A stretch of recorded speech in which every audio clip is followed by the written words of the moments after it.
nosso Senhor Jesus estejam com todos vocês. Apesar desse momento ímpar que nós estamos vivendo, eu desejo que estejam todos muitíssimo bem. Hoje aqui estamos reunidos pela misericórdia do nosso Deus. Temos a oportunidade de continuar estudando as verdades que são reveladas em Sua Palavra. Nós viemos de uma sequência de estudos a respeito dos atributos de Deus, mais especificamente 4 estudos, falando sobre a santidade, a justiça, o amor e a ira de Deus. E por mais que nós não tenhamos abordado todos os atributos de Deus e nem tenhamos nos aprofundado em cada um dos tópicos de maneira que eles fossem esgotados, até porque seria preciso mais de um ano para fazer isso, se o que aprendemos a respeito dos seus atributos, da sua personalidade, da sua característica foi minimamente absorvido, um questionamento terrível pode emergir, O que um Deus absolutamente santo, imensuravelmente bom, de natureza imutável, inflexivelmente justo, faz com criaturas totalmente más, criaturas totalmente perversas, criaturas totalmente depravadas. Você pode estar talvez se perguntando quem que são essas criaturas, Um grande filósofo iluminista, Jean-Jacques Rousseau, se eu não me engano do século XVI, ele tem uma frase muito conhecida que é a seguinte: o homem por natureza é bom, a sociedade o corrompe. Eu quero que você analise com cuidado essa frase. O homem, a natureza do homem, ela é boa? Nós permanecemos bons? Nós somos corrompidos ao longo do tempo?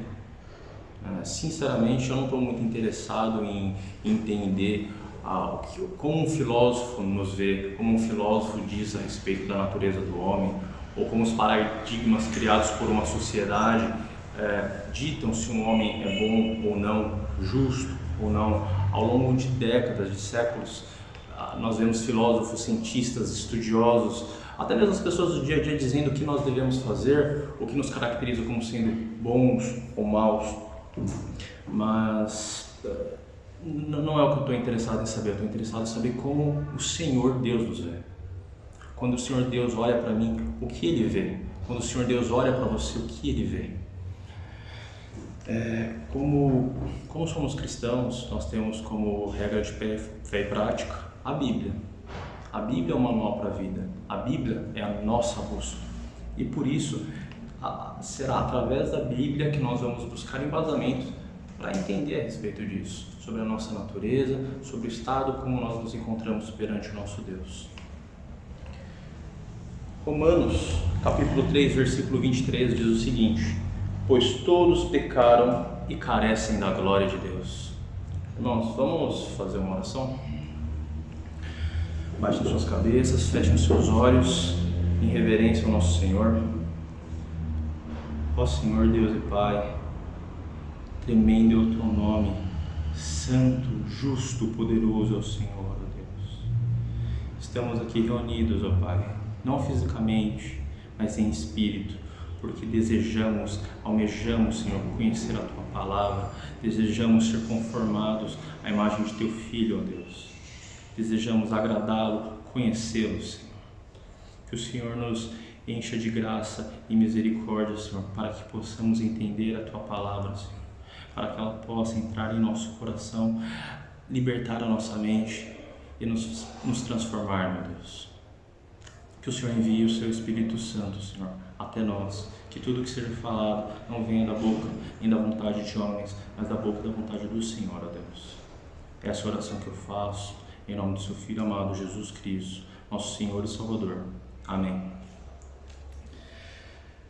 Bom, então, Romanos 3,23 diz que todos pecaram. E se nós entendemos que a Bíblia, que tudo que está na Bíblia é verdade absoluta, o que isso nos revela? Que eu pequei, que você pecou, seus pais, se você é casado, seu marido, sua esposa, basicamente, todos que um dia viveram pecaram. E todos os que vierem a viver também pecaram. Não há distinção. Todos pecaram, é atemporal. Todo ser humano que um dia existiu pecou.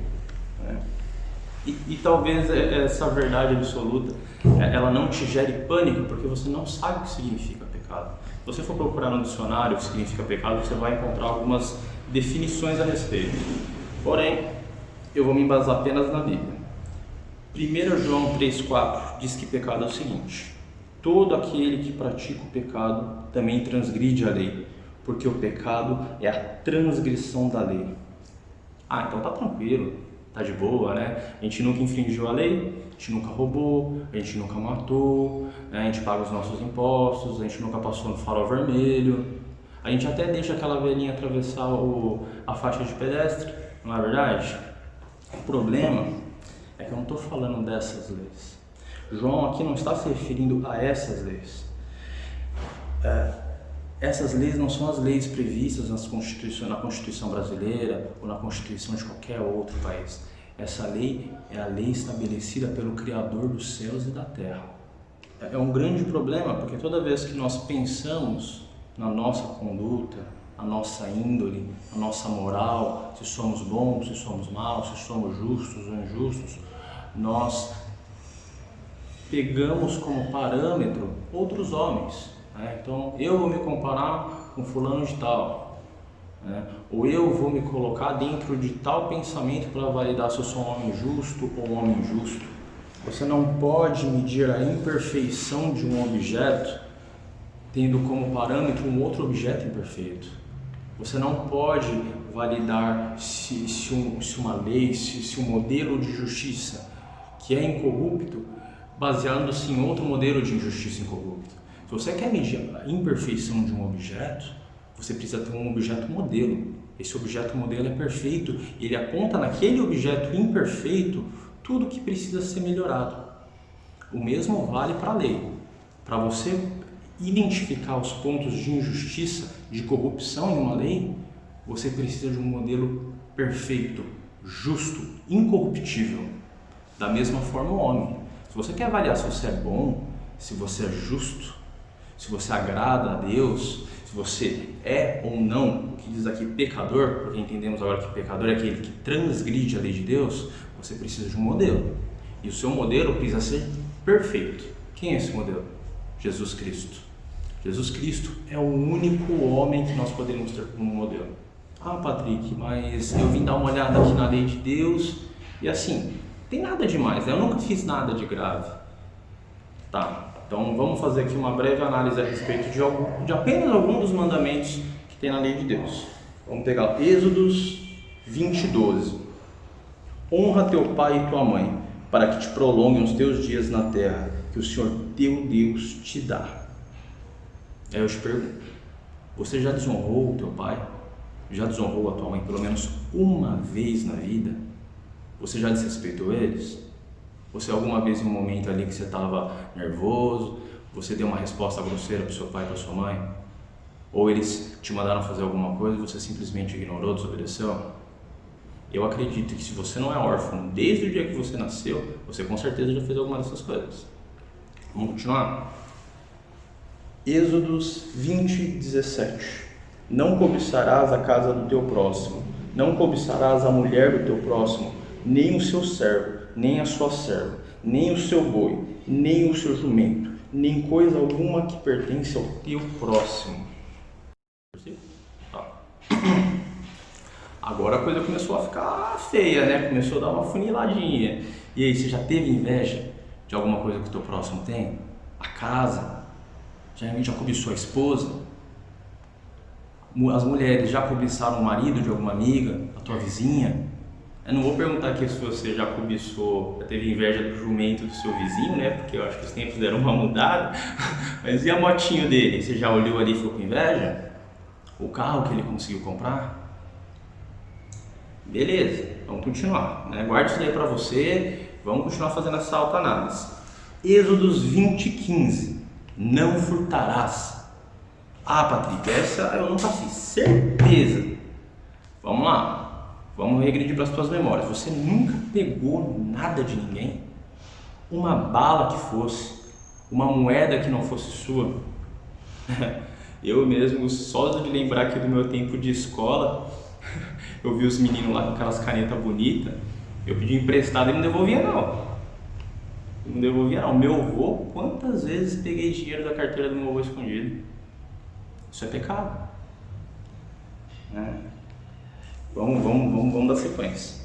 Êxodos 20, 13 a 14. Não matarás, não adulterarás. Agora você tem certeza, né? Você nunca matou ninguém, que você nunca adulterou. Vamos ver o que Jesus, o nosso modelo, diz a respeito dessas coisas? Mateus 5, 27 a 28. Ouvistes o que foi dito, não adulterarás. Eu, porém, vos digo, qualquer que olhar para uma mulher com intenção impura no coração, já adulterou com ela. E sobre não matarás, Jesus diz o seguinte, 1 João 3,15, a gente vai citar até apenas a primeira parte do versículo. Todo aquele que odeia o seu irmão é assassino.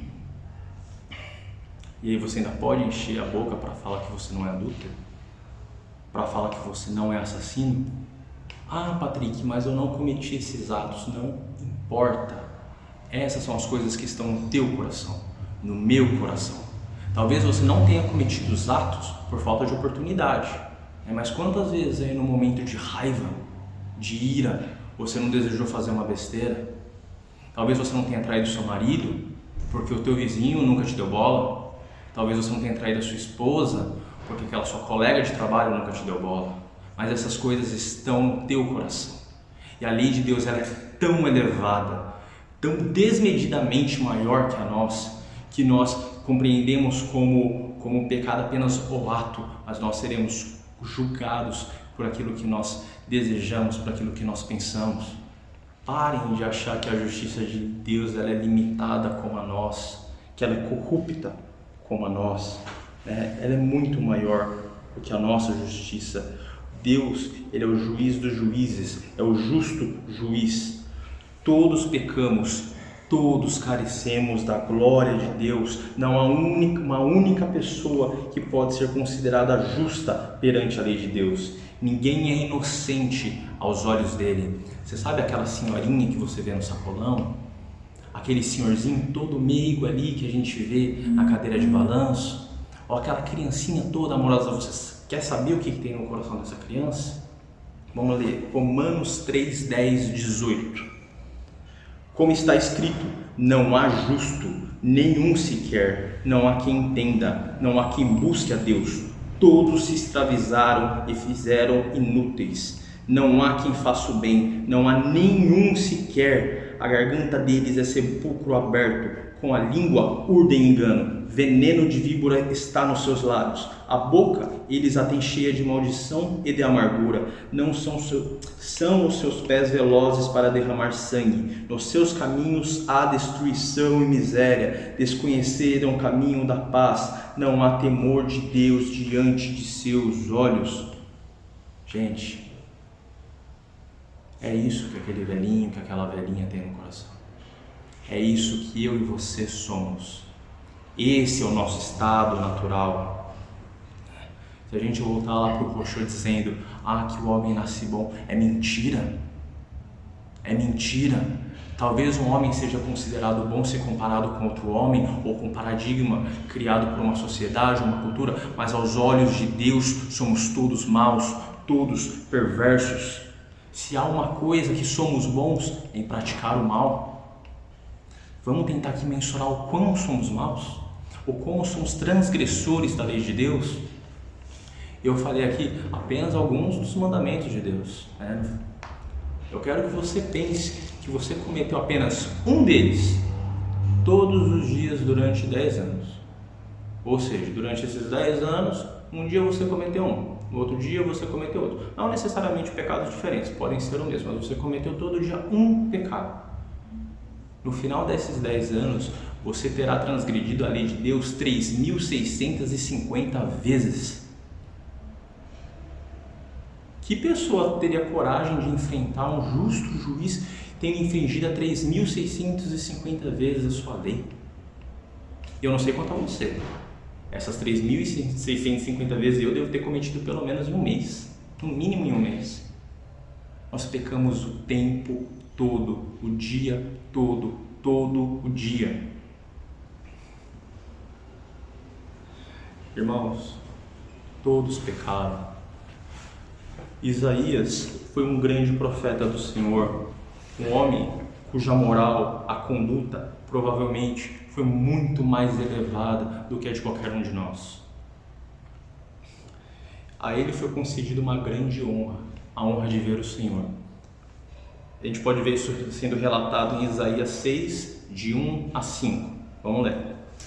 No ano da morte do rei Josias, eu vi o Senhor assentado sobre um alto e sublime trono, e as abas de suas vestes enchiam o templo. Serafins estavam por cima dele, cada um tinha 6 asas, com 2 cobria o rosto, com 2 cobria os pés, e com 2 voavam, e clamavam um para os outros, dizendo: Santo, Santo, Santo é o Senhor dos exércitos. Toda a terra está cheia da sua glória. A base do limiar moveram, a voz que clamava, e a casa se encheu de fumaça. Então eu disse: ai de mim, estou perdido, porque sou homem de lábios impuros, habito no meio de um povo de impuros lábios, e os meus olhos viram o Rei, o Senhor dos exércitos. Olha que coisa interessante.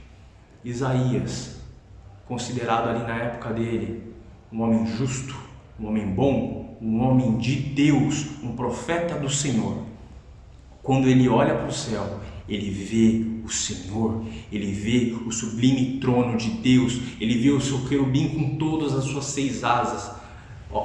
Impressionantemente, só as abas das vestimentas de Deus enchiam todo o templo. E qual que é a reação de Isaías?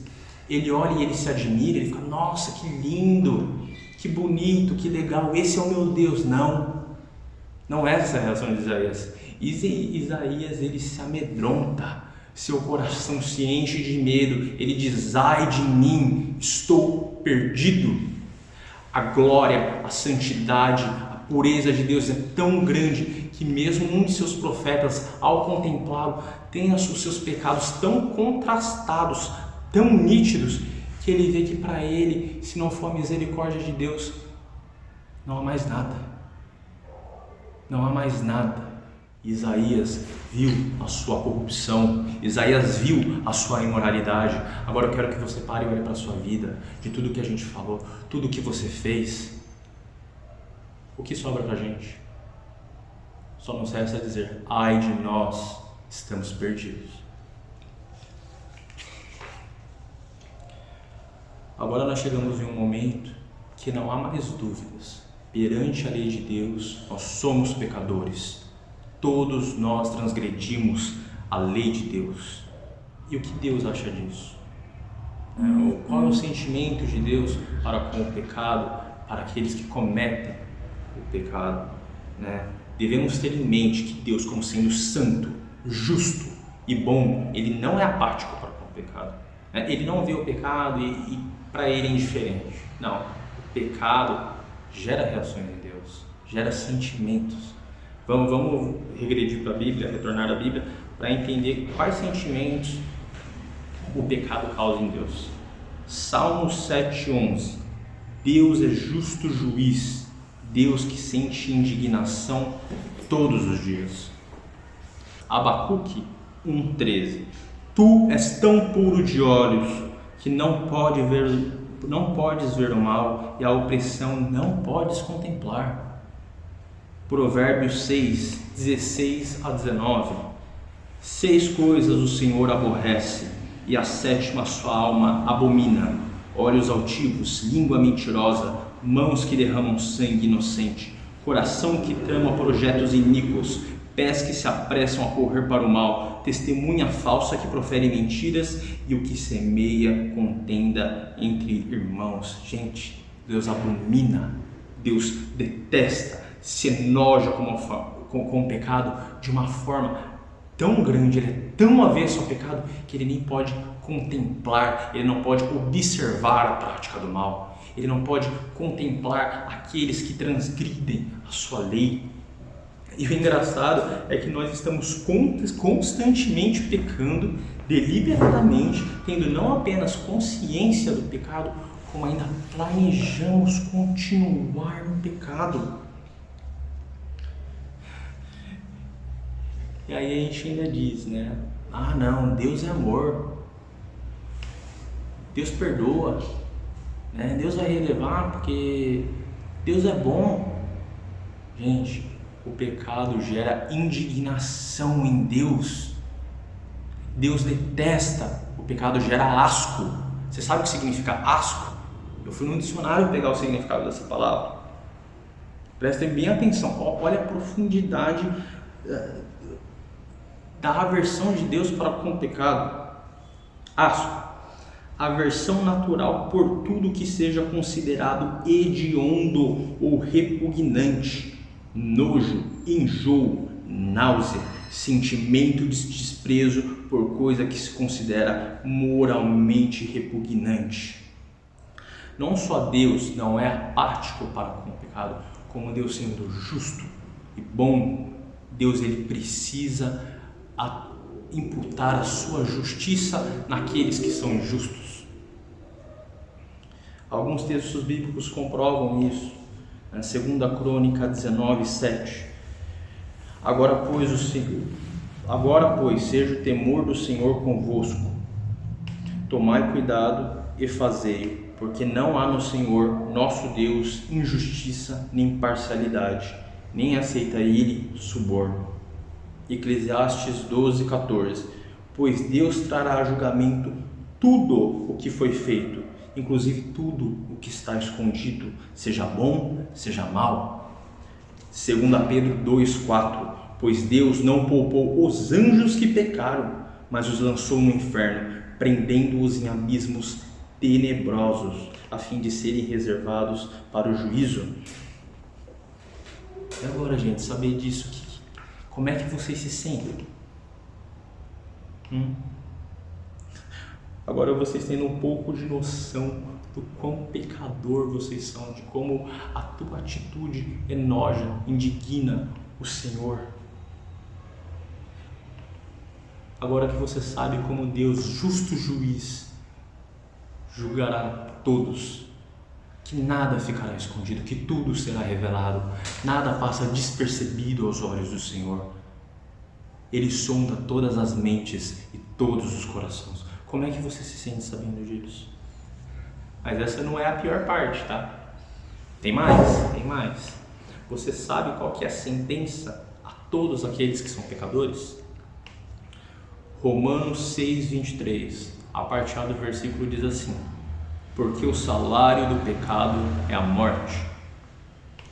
Ezequiel 18:4 diz o seguinte: eis que todas as almas são minhas, como a alma do Pai, também a alma do Filho é minha. A alma que pecar, essa morrerá.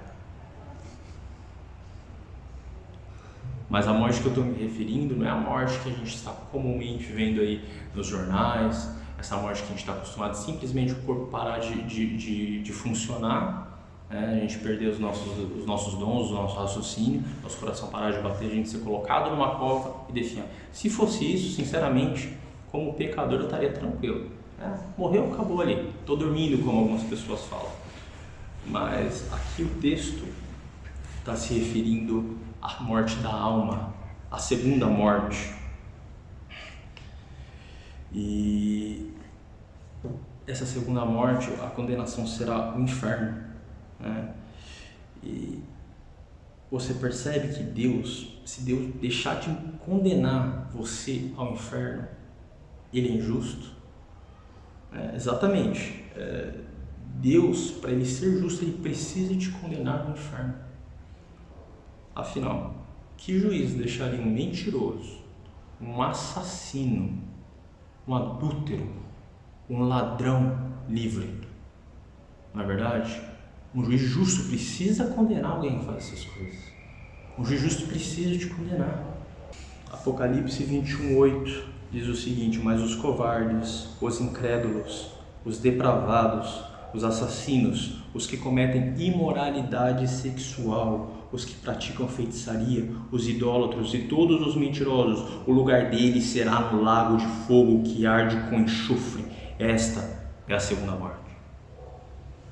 Mateus 13, 41, 42. Mandará o Filho do Homem os seus anjos, que ajuntarão o seu reino todos os escândalos e os que praticam a iniquidade, e os lançarão na fornalha acesa. Ali haverá choro e ranger de dente. Embora a gente vê hoje na sociedade, muitas pessoas fazendo piadas a respeito do inferno, tentando deturpar a verdade do que é o inferno, do que é a condenação. A gente vê comerciais de cerveja, né? Outro dia eu até estava dando uma olhada nisso. As pessoas ali todo no inferno, com um monte de mulher bonita, um monte de cara legal, todo mundo tomando uma gelada, né? Outras pessoas falando aí que o inferno vai ser um lugar com muito rock and roll, muita curtição. Não é verdade? Não! O texto não diz isso. Olha aqui, as pessoas condenadas ao inferno serão lançadas num lugar que é um lago de fogo que arde como enxofre. O que haverá ali? Choro e ranger de dentes. No livro de Marcos, Jesus exemplifica o inferno usando a seguinte frase, Marcos 10, 48, onde não lhes morre o verme, nem o fogo se apaga. Será um sofrimento constante, não haverá paz. Há outros versículos que se referem ao inferno como um lugar de tormentos. Exatamente no plural, não é um, não é dois, são vários tormentos constantes.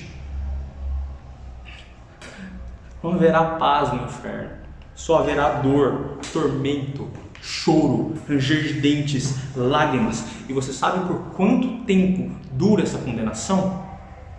Segundo a Tessalonicenses 1:9. Eles sofrerão a pena da destruição eterna, a separação da presença do Senhor e da majestade do seu poder, a condenação, o juízo, a sentença, o tormento, o inferno são para sempre. Não haverá fim do tormento. Uma vez no inferno, para sempre no inferno. Gente, hoje nós vemos constantemente os jornais vomitando números absurdos de pessoas que estão morrendo, né? Seja por Covid, seja por qualquer outra coisa. Se você conhece uma pessoa que morreu ímpia há 10 anos, essa pessoa está há 10 anos no lago de fogo e enxofre, sofrendo tormentos. Não há fim. Não há fim. 10 anos não é nada comparado com toda a eternidade. E aí você pode estar olhando essa situação que você se encontra como injusto, como pecador. E você fala, não, Patrick, eu não quero ir para lá. O que eu preciso fazer para não ir para lá? Aí é de boa, aí é simples. Vamos lá. O que você precisa fazer para não ir para o inferno? Você simplesmente precisa não pecar. Do momento em que você nasceu até o momento que você morrer, você precisa levar uma vida sem pecados. Um pecado, acabou. Fim. Preste atenção. Você não precisa ser o melhor homem entre os homens. Você precisa ser perfeito.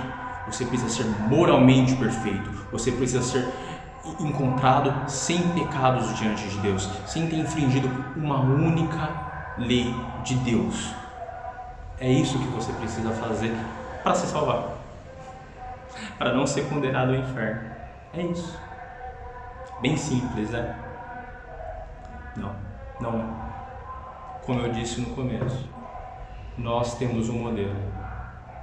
Somente esse homem conseguiu ser assim, perfeito, justo, sem infringir uma única lei do Senhor.